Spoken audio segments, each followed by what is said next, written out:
मैं लॉ करने के बाद सरकारी नौकरी कर सकता हूं, जो शेयर मार्केट को रेगुलेट करता है। यहाँ पर आपके पास ग्रेड ए लीगल ऑफिसर की जॉब अवेलेबल होती है। यहाँ पर ONGC, BHEL, NTPC ये सभी आपको गवर्नमेंट जॉब्स ऑफर करते हैं। गवर्नमेंट जॉब, सरकारी नौकरी, हम सभी जानते हैं सरकारी नौकरी या गवर्नमेंट जॉब की कितनी ज्यादा इंपॉर्टेंस है।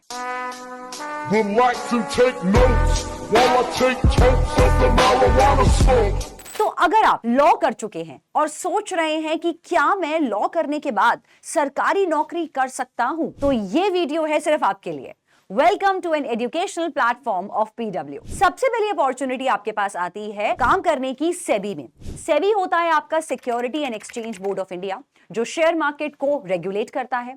यहां पर आपके पास ग्रेड ए लीगल ऑफिसर की जॉब अवेलेबल होती है। तो अपनी लॉ कंप्लीट करने के बाद आप सेबी में लीगल ऑफिसर की जॉब के लिए अप्लाई कर सकते हैं, जहां पर बहुत ही ज्यादा ल्यूक्रेटिव पैकेजेस आपको मिलते हैं। सेकेंड अपॉर्चुनिटी आपके पास आती है जज एडवोकेट जनरल। अपनी लॉ कंप्लीट करने के बाद यहां पर आप JAW ऑफिसर बन सकते हैं, जहां पर आर्मी पोस्ट में आपको लीगल ऑफिसर की पोस्ट अवेलेबल होती है, और ये भी बहुत ही बढ़िया गवर्नमेंट जॉब की अपॉर्चुनिटी आपके पास आती है। तीसरी अपॉर्चुनिटी आपके पास होती है IBPS लॉ ऑफिसर बनने की। IBPS लॉ ऑफिसर में काफी सारे बैंक होते हैं जहां पर लीगल ऑफिसर्स का रिक्वायरमेंट होता है। तो अगर आपकी लॉ कंप्लीट हो चुकी है तो आप IBPS लीगल ऑफिसर के लिए भी अप्लाई कर सकते हैं। सिलेक्शन प्रोसीजर की बात करें तो यहां पर आपका सिलेक्शन होता है 3 स्टेजेस में। सबसे पहले आपको प्रीलिम्स एग्जाम क्लियर करना होता है। प्रीलिम्स एग्जाम में आपसे पूछे जाते हैं questions from the background of English, reasoning, banking and GK। इसके बाद होता है आपका मेंस टेस्ट, जहां पर लीगल सब्जेक्ट नॉलेज चेक की जाती है, और लास्ट में होता है आपका इंटरव्यू स्टेज। इन तीनों स्टेज को क्लियर करने के बाद आप IBPS लीगल ऑफिसर बन सकते हैं। IBPS लीगल ऑफिसर बनने के लिए एलिजिबिलिटी क्राइटेरिया भी रिक्वायर्ड है। आपके पास लॉ की डिग्री होनी चाहिए, चाहे वो 3 ईयर लॉ की डिग्री हो या 5 ईयर लॉ की। साथ ही आपके पास अपने स्टेट का बार एनरोलमेंट भी होना चाहिए, तभी आप इस एग्जाम को दे सकते हैं। Knock knock. गुरु पूर्णिमा के ऑस्पिशियस ओकेजन पर PW सभी क्लैट एस्पिरेंट्स के लिए लेकर आया है 70% के अमेजिंग डिस्काउंट्स। ये ऑफर्स वैलिड हैं 22 जुलाई 2024 तक। यहाँ पर आपको क्लैट कक्षा बैच मिल रहा है डिस्काउंटेड प्राइस ऑफ 22,000 में, जहां पर आपके पास मॉर्निंग, इवनिंग और वीकेंड बैच को चूज करने की अवेलेबिलिटी होगी। अपने टीचर के साथ 2 वे लाइव इंटरैक्टिव क्लासेस होंगी, 24/7 डाउट सॉल्विंग सपोर्ट इंजन होगा, और हार्ड कॉपी मिलेगी आपको सभी प्रैक्टिस कंटेंट की। वहीं अगर आप क्लैट जेनिथ बैच लेना चाहते हैं 2026 का, तो आपको देने हैं डिस्काउंटेड प्राइस 14,999, और अगर आप क्लैट जेनिथ प्रो 2026 बैच को ऑप्ट करते हैं तो आपको डिस्काउंटेड प्राइस में ये मिलेगा सिर्फ 19,999 में। जेनिथ बैच में अगर आप क्लास 11th के स्टूडेंट्स हैं तो 2 साल में आपकी सारी लॉ की तैयारी कराई जाएगी। आपको हार्ड कॉपी मटेरियल मिलेगा, 500+ आवर्स के लाइव और रिकॉर्डेड लेक्चर्स भी मिलेंगे। वहीं CLAT rank booster 2025 batch available है in the discounted price of 4,999। साथ ही क्लैट राइजर्स बैच अवेलेबल है 6,499 में। क्लैट अचीवर्स बैच अवेलेबल है 6,499 में, और अगर आप क्लैट प्रो 2025 बैच लेना चाहते हैं तो आपको देने हैं 9,999। तो अपनी जीत की तैयारी को और शानदार बनाने के लिए इस बुद्ध पूर्णिमा के अवसर के डिस्काउंट्स का मैक्सिमम फायदा उठाइए। Another lucrative option in government jobs after your law starts in PSUs। PSUs होते हैं आपके पब्लिक सेक्टर अंडरटेकिंग्स। यहाँ पर ONGC, BHEL, NTPC ये सभी आपको गवर्नमेंट जॉब्स ऑफर करते हैं, जहां पर आपको अपना क्लैट PG क्लियर करना होता है। दैट इज आपकी क्लैट के एग्जाम के थ्रू मास्टर्स कंप्लीट होनी चाहिए।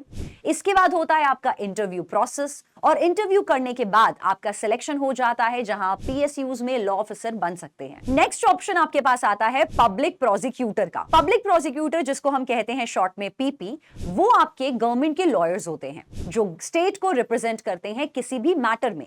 तो यहाँ पर PP के लिए एक टेस्ट होता है, आप उस टेस्ट को क्लियर करके पब्लिक प्रोसिक्यूटर की जॉब ले सकते हैं, जहां पर आप गवर्नमेंट के लिए काम करते हैं, चाहे फिर वो स्टेट गवर्नमेंट हो या सेंट्रल गवर्नमेंट हो। अनदर ग्रेट अपॉर्चुनिटी, और अगर आपका टीचिंग लाइन में जाने का मन है तो यहां पर भी गवर्नमेंट जॉब्स अवेलेबल हैं। जितने भी टॉप गवर्नमेंट लॉ कॉलेजेस हैं वहां पर आप असिस्टेंट प्रोफेसर या रिसर्चर की जॉब भी कर सकते हैं। इसके लिए आपके पास LLB डिग्री होनी चाहिए, आपके पास LLM that is masters degree होनी चाहिए लॉ की फील्ड में। इसके अलावा आपको एक UGC नेट का एग्जाम क्लियर करना है और आप गवर्नमेंट कॉलेजेस में प्रोफेसर की जॉब के लिए भी अप्लाई कर सकते हैं। इसके बाद एक बहुत ही पावरफुल ल्यूक्रेटिव जॉब अपॉर्चुनिटी आपके पास आती है जो है जुडिशरी की फील्ड में। तो जुडिशरी में 2 लेवल पे एग्जाम्स होते हैं। अगर आप चाहें तो हायर जुडिशरी का एग्जाम दे सकते हैं और अगर आप चाहें तो आप लोअर जुडिशरी का एग्जाम भी दे सकते हैं। और हर स्टेट के अपने अपने जुडिशरी के एग्जाम्स कंडक्ट किए जाते हैं। जुडिशरी के एग्जाम्स के लिए सबसे पहले आपके पास लॉ की डिग्री होनी चाहिए। उसके बाद एग्जाम्स में प्रीलिम्स, मेंस और इंटरव्यू राउंड होता है। प्रीलिम्स राउंड में आपको MCQ बेस्ड क्वेश्चंस आते हैं, मेंस में आपका डिस्क्रिप्टिव पेपर होता है और इसके बाद होगा आपका इंटरव्यू राउंड। इन तीनों राउंड्स को क्लियर करने के बाद आपको एक जज की पोस्ट और कुर्सी मिल सकती है और फ्यूचर तो ब्राइट होगा ही। Last but not the least, another opportunity is given by Reserve Bank of India. जी हां, RBI भी आपको गवर्नमेंट जॉब की अपॉर्चुनिटी देती है। यहां पर आप RBI के ग्रेड B ऑफिसर के लिए अप्लाई कर सकते हैं जो कि एक लीगल ऑफिसर की पोस्ट होती है। अगर यहां पर आपका सिलेक्शन हो जाता है तो आपको RBI के लिए काम करना है जहां पर आपको लीगल कंसल्टेशन देनी होगी, लीगल ड्राफ्टिंग वर्क करना होगा, साथ ही RBI को उनके लीगल मैटर्स में रिप्रेजेंट करना होगा। तो यही सब थे कुछ अमेजिंग अपॉर्चुनिटीज जो आपको गवर्नमेंट जॉब सेक्टर में मिलते हैं अपनी लॉ कंप्लीट करने के बाद। और अगर आप सोच रहे हैं कि लॉ कैसे कंप्लीट करनी है तो अगर आप क्लास 12th एस्पिरेंट हैं तो आप 5 ईयर लॉ का एग्जाम दे सकते हैं, that is the CLAT exam, जिससे सिलेक्शन होने के बाद आप 5 ईयर लॉ कॉलेजेस के थ्रू अपनी लॉ कंप्लीट कर सकते हैं। और अगर आप ऑलरेडी एक ग्रेजुएटेड स्टूडेंट हैं, ऑलरेडी आप किसी भी कोर्स में ग्रेजुएशन कर चुके हैं, तो इसके बाद भी आप लॉ को कर सकते हैं। वहां पर आपको ज्वाइन करना होगा 3 year law course. 3 year law program काफी सारे कॉलेजेस ऑफर करते हैं। वहां से लॉ करके आपका लॉ का सपना पूरा हो सकता है और एक अमेजिंग और ब्राइट फ्यूचर आपके लिए तय है।